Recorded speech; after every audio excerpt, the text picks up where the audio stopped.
Tamiri Blag is the name of the Broom boy at the end of The Last Jedi. This scene is a little unusual because it is the only epilogue in a Star Wars movie that doesn't involve any of the main characters. In Revenge of the Sith, we see Leia on Alderaan and Luke and Obi-Wan on Tatooine. In Return of the Jedi, we see Luke celebrating with his best friends, and in The Rise of Skywalker, Rey goes to Tatooine to bury the Skywalker sabers. These are all epilogues or resolutions. However, each one involves our main characters. So with The Last Jedi, the movie could have easily ended here on the Falcon, and honestly, it would have been a nice conclusion to the movie. However, we decided to go back to Canto Bight for one last scene. When the movie came out, this scene confused a lot of people. Many people didn't understand the purpose of this scene or what Rian Johnson was trying to accomplish. At the end of the day, I think a scene like this is all up to interpretation. Some people saw the Broom boy using the Force as a reinforcement of the theme that you don't need to be from some important bloodline to be strong with the Force. But here is my interpretation of the scene. So the scene begins with the kids from Canto Bight and they are playing with toys. They are speaking in a foreign language, but we hear one of them mention Luke Skywalker. We see this doll on the right that I suppose is supposed to represent Luke Skywalker. It's a humanoid figure with what appears to be a lightsaber, and the kid says Luke Skywalker Jedi Master while he moves the doll. On the left, there are these brushes that appear to resemble the cannon and the ATM-6s from the Battle of Crait. So it is clear that what these kids are doing is reenacting the Battle of Crait. While the one kid is narrating something, the other two kids seem to be in awe, amazed by what we can assume is the story of Luke Skywalker. Now, since the Battle of Crait ended like 5 minutes ago in the movie, we can assume that this scene takes place sometime in the future. Whether that be weeks, months, years, we don't know. However, before the one kid could finish his story, their master yells at them and appears to want them to get back to work, because they are slaves.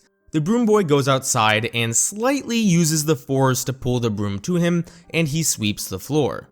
He also still has the ring with the resistance symbol with him that Rose gave him earlier. He looks to the sky and sees a shooting star, and holds the broom up like a lightsaber as the Force theme swells. And that is the scene. So what did I get from this scene? Well, for one, I don't think this scene was to serve as some kind of setup. I know some people were speculating that this kid would be in a future movie or in episode 9. This kid I also don't think is some secret chosen one or anything. I don't think this kid will be in any other story. He's just some random kid that can use the Force. But the reason this scene exists is because it serves as the conclusion to Luke's arc. Luke began this movie wanting the Jedi to end. He blamed them for the rise of Palpatine, and he blamed them for the problems of the galaxy. Because of this, he believed they needed to end. However, after Luke talked to Yoda, he learned something very important. That failure is essential for one's growth. He learned that just because he may have been right about all the mistakes the Jedi made, that doesn't mean that the Jedi can't represent something else. Earlier, he mocked the legend of Luke Skywalker, but he learned at the end of the movie that he can use his legendary status for good. Luke took out his laser sword and faced down the entire First Order all by himself. While he did it mostly to stall for the Resistance to escape, he in the process also inspired the galaxy. To me, this is why everyone showed up for the Battle of Exegol, but no one showed up for the Battle of Crait. During the Battle of Crait, there was no hope for the galaxy. The First Order had just blown up the Hosnian system and the Republic with it. Everyone was too scared to face the First Order. Luke inspired everyone in the galaxy to stand up to the First Order. He showed that if a farmer from Tatooine can stand up to the forces of evil, then so can anyone in the galaxy. This is what Broom Boy is doing. Now, while he isn't directly standing up to the First Order, he is displaying hope. Hope is one of the most important themes in Star Wars. This kid is a slave. He may have some friends, but I'm pretty sure being a slave on Canto Bight is a pretty miserable experience. Someone like him who lives in a city full of rich people who profit off of war should probably have very little hope that things will get better.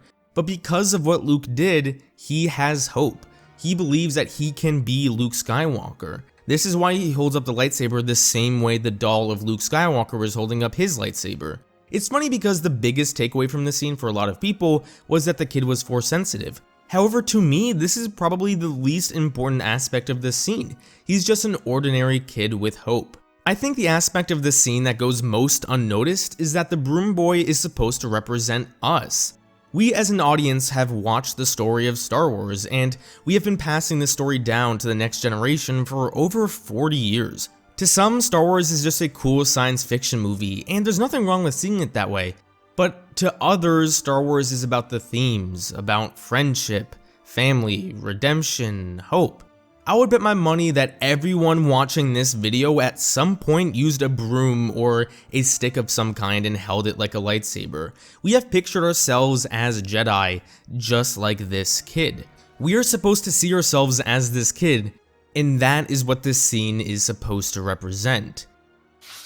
For those of you who may have been confused about this scene, I hope this video clears it up a little bit. I do think the ending of The Last Jedi is brilliant, and I hope that helps some of you appreciate this movie just a little bit more. For those of you who made it all the way to the end of this video, thank you so much for watching.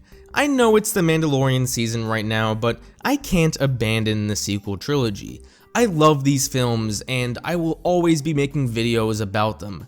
By the way, I've been doing a few podcasts recently. As you guys mostly know, I've been doing the Chatoween show, and also a newer show called Green Milk Radio. So if you want to see me just talk about Star Wars for like an hour, the link to both of those podcasts are in the description.